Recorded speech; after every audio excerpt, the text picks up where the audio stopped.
We continue to cover Colorado First at 5, and this week marks the 10th anniversary of the shootings at a movie theater in Aurora. And we are remembering the 12 innocent lives lost. Also addressing the impact the shooting had all across our state. For one victim's father, July 20th is one of the best and worst days of his life. You see, it's the day Tom Sullivan's son, Alex, was born. Also the day Alex was murdered. Our Sean Boyd shows us how Tom has devoted his life to fostering change in honor of his son. Sometimes I just look and I just was like, God, I just can't believe that he's not here. Alex Sullivan, 27, and you're his dad?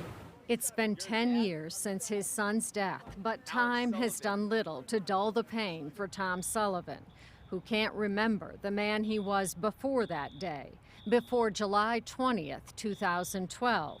The day his son was murdered while celebrating his 27th birthday at a movie theater. I'm not the same guy that I was 10 years ago. I lose, the focus as to who he was.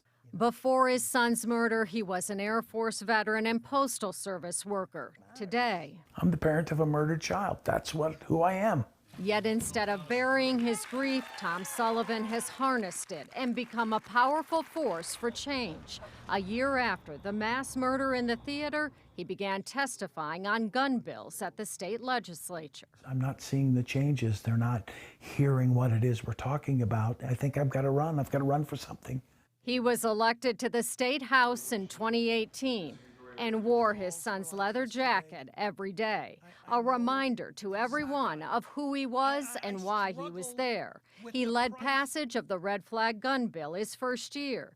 Then political reality hit. 2 years passed before he was allowed to introduce another gun bill addressing lost and stolen weapons. I said, okay, let's run that. And they were like, they've taken too much. This is too much for everybody. This is too heavy. We're going to have to wait.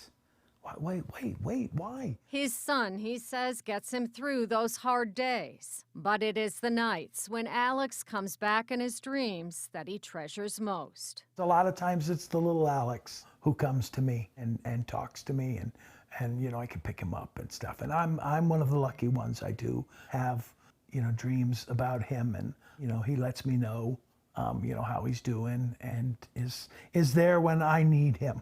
Sometimes he even ages during the time. He's, starts out as the little guy and is kind of, and then by the end, he gets, and then it's like, I've got to go, Dad. But in some ways, it is as though he never left. And on the 10-year anniversary of his death, his dad did what he's done every year since his son was 6 years old. He went to the theater to see a movie with him. Alex was right there, in the middle of the theater, and that's where I got my seat yesterday and watched the Thor movie, and the seat next to me was, where he was sitting. Sean Boyd reporting.